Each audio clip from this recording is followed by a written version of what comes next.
Hello, welcome to Dungeon Dwellers Podcast. I'm your host, Justin. We're doing another comic book review. This time we're reviewing Warlock by Jim Starlin. This is the complete collection, which collects like 15 issues, like Strange Tales 1951, 178 through 181, Warlock 1972, 9 through 15, Avengers Annual 1967, issue 7, and Marvel 2-in-1 Annual 1976, issue 2. Holy shit. That actually came out way later when it's a direct sequel.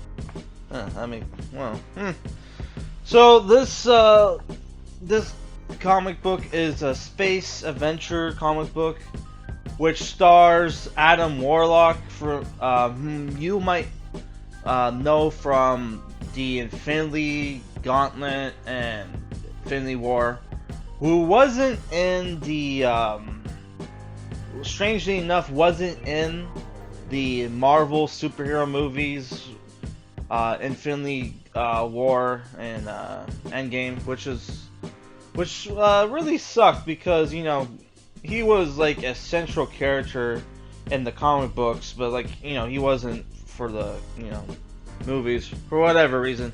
Even though they kind of, in like, I think in like the second Guardians of the Galaxy movie, they hint at him at the end of the movie, like, you know, he might be, you know, that he might be in the third Guardians of the Galaxy movie, which he was a member of the Guardians of the Galaxy in the, what was it, the, Abnett, and, I can't remember the duo, but yeah, like, there was these two guys who wrote, like, Guardians of the Galaxy in, like, I think it was, like, the mid-2000s, which, you know, which both those guys, I think, worked for Warhammer 40k, or at least I know one of them did. Was it Dan Abnett? Let me double check.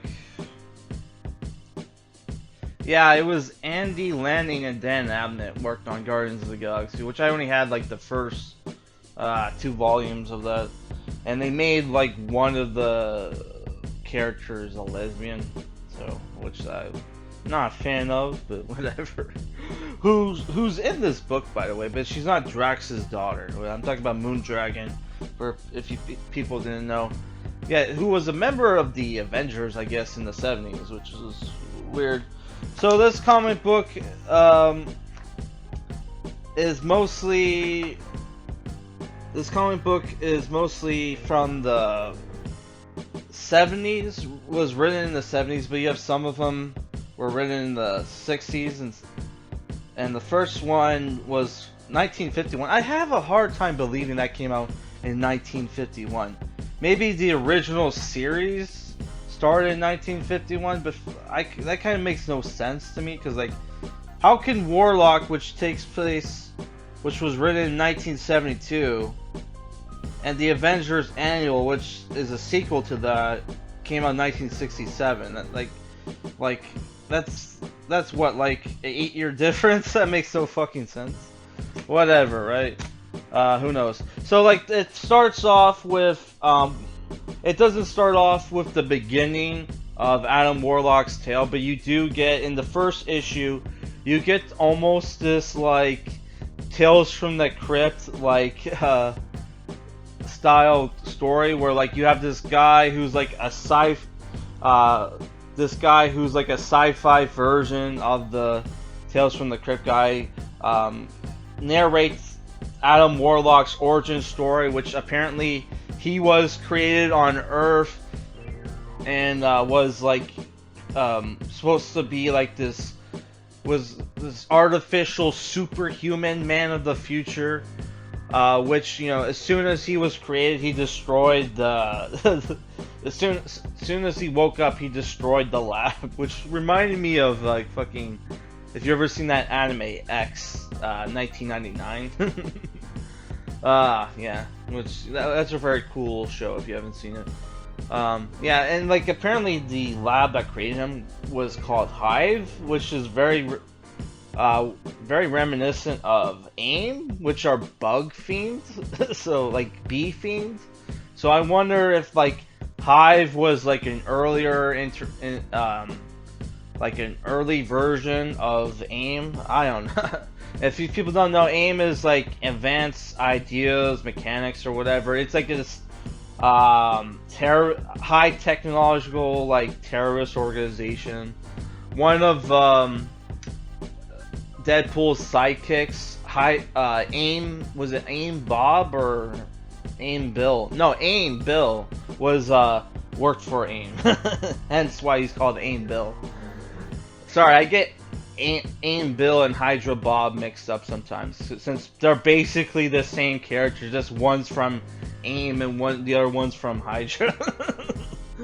Yeah. So after that, you know, you get told his origin story, which, you know, he was basically this space rapist. He got into a fight with Floor, he tried to rape Floor's girlfriend. Floor kicks his ass for that, and he gets captured by the High Evolutionary, who was a villain in our Fearsome 4 comic book review, which you can check that out on the Marvel Comics playlist. It's also in the Halloween month playlist.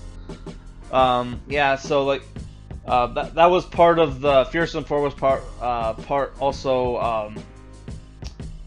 was also part of the Deadpool Fear Itself review, because they both stories came in the same trade paperback, which is why I did both reviews on both comic book reviews in the same video, because they were like part of the same trade paperback. So yeah, Adam Warlock gets captured by the High Evolutionary and becomes this superhero of this second Earth that the High Evolutionary made, which was perfect until one of his High Evolutionary's creations goes crazy and becomes this like Saiyan figure, and like Adam Warlock becomes like this godlike figure, and they battle, and eventually the fucking second Earth becomes destroyed, and like Adam Warlock gets a new costume, which has this like, he doesn't have his cape, and he has this like yellow lightning bolt on his shirt. After that, that's when our story actually starts. He's wandering through space, trying to decide what to do with his life, when he runs into this chick in space who's getting chased by aliens. They're apparently part of this church called the Universal Truth, who are inquisitors trying to kill this girl because she's a heretic. She gets killed by these guys. Adam Warlock defeats them, uses his soul gem, which I think it was like the High Evolutionary gave it to him, which is part of the gems of power, like cosmic gems that goes with the Infinity Gauntlet, and like the Infinity Gauntlet book, which I don't have the Infinity War comic book. Maybe I'll review the Infinity Gauntlet comic book at some point in the future. I don't know when though. Yeah, maybe. Which I did enjoy it, but I felt just like with a lot of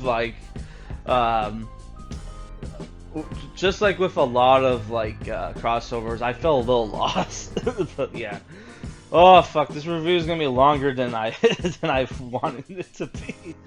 Yeah, so after that he goes on this quest to destroy the Universal Church, which he finds out is that their leader of the church is this godlike figure called the Magus, which is him from the future. So on his adventures, he teams up with Pip the Troll and Gamora and Thanos to defeat the Magus, which is basically a silver-skinned version of Adam Warlock, though. Like his skin looks purple, but it's supposed to be silver, and he has this like white afro, which looks fucking dumb as shit. Also, at this point, like Adam Warlock gets his cape and a new costume. I forgot to mention that. So yeah, Thanos teams up with Adam Warlock. They defeat the Magus by sending Adam Warlock into the future, which turns out to be only a couple months, and killing himself. Kills himself so the future, so the Magus will never be born. Which, you know, it turns out the Magus was created by cosmic entities to defeat Thanos, right?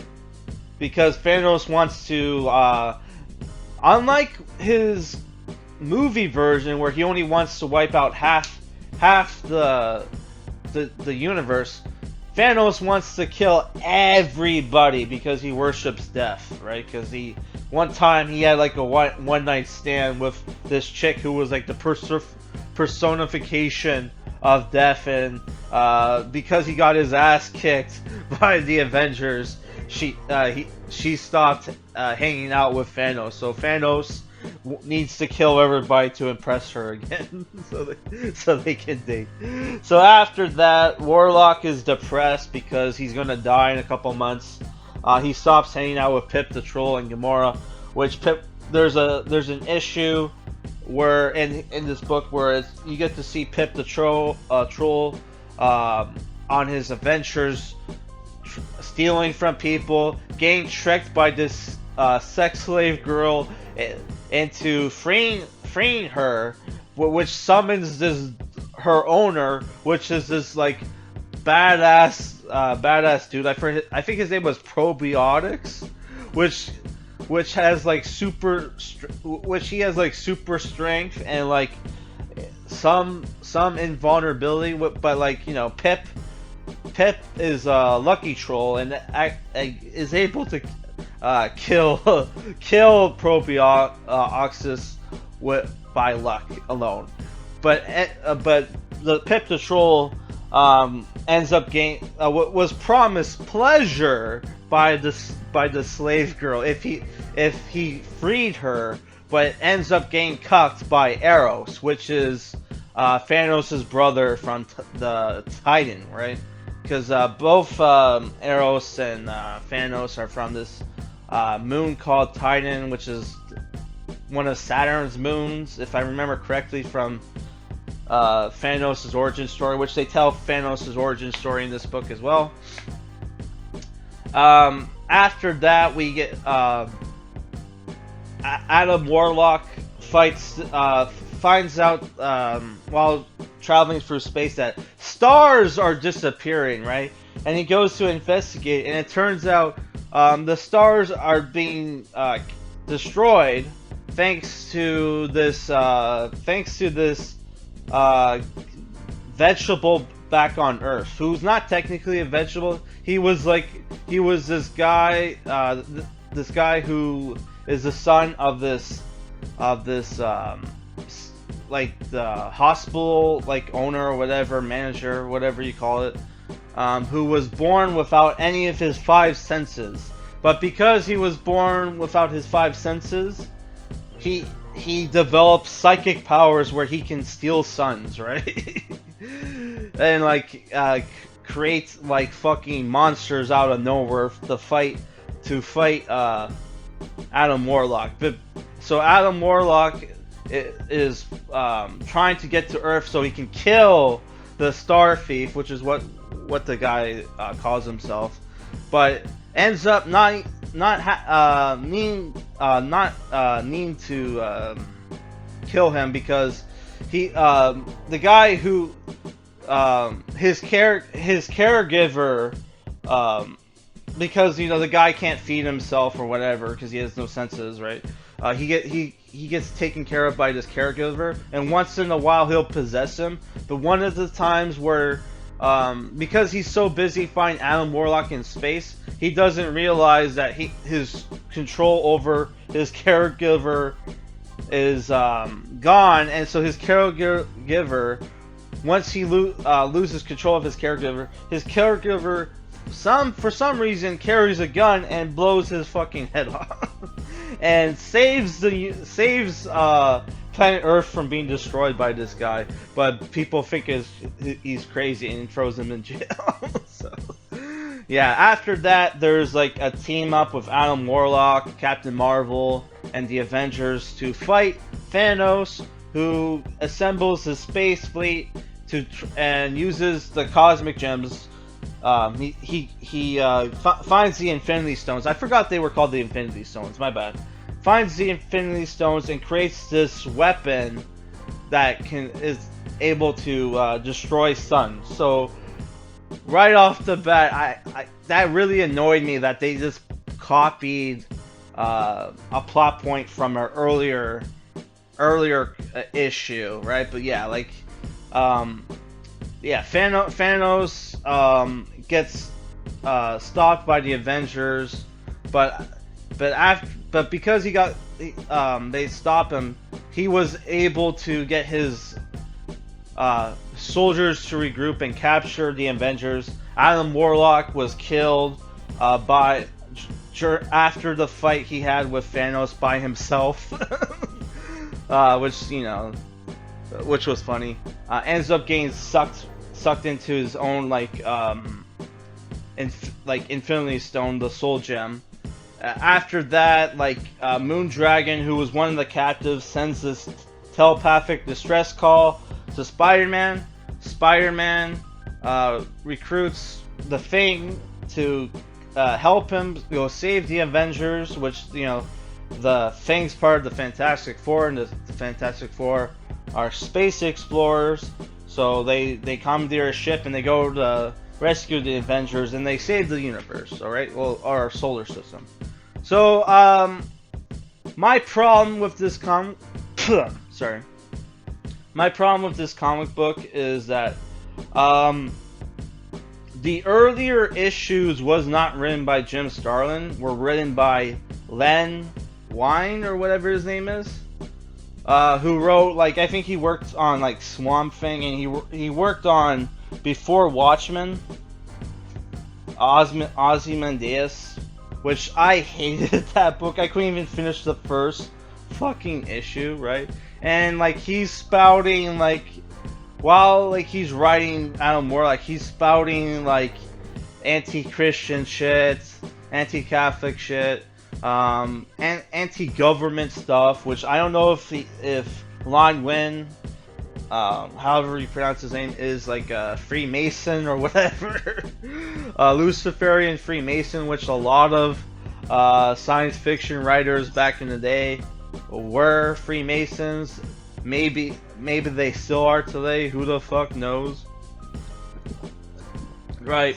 But once Jim Starlin starts writing the books, the atheist shit tones down a little bit, right? It's still there. It's still there, but it tones down a bit, right?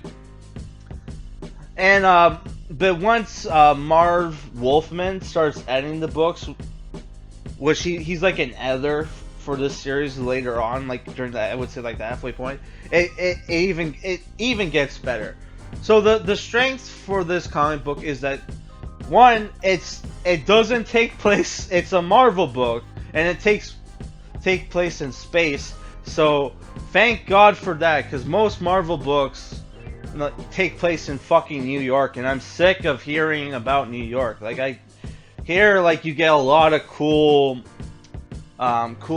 planet locations, a lot of psychedelic visuals, a lot of cool, unique designs for the different alien races. You get some cool space battles. You get some cool fleet space battles, and you get to see earlier iterations of Thanos and Gamora, which I am not 100% clear on her costume. If it looks like she's wearing this black fur cape, or it could be a part of her hair. I don't fucking know. But that's what it looks like. She's wearing a black fur cape, but it's is it part of her hair? I don't fucking know. I thought that was one problem, but other than that, yeah, it's the thing where earlier on it's a little rough, but once it gets going, it gets better, right? But there is this shit where like Adam Warlock likes to complain a lot, which like he's very like like he's very like he's very emo. He's a very emo character, so that gets a little annoying. But like aside from that, it is a cool space adventure book, and the Pip the Troll issue was hilarious.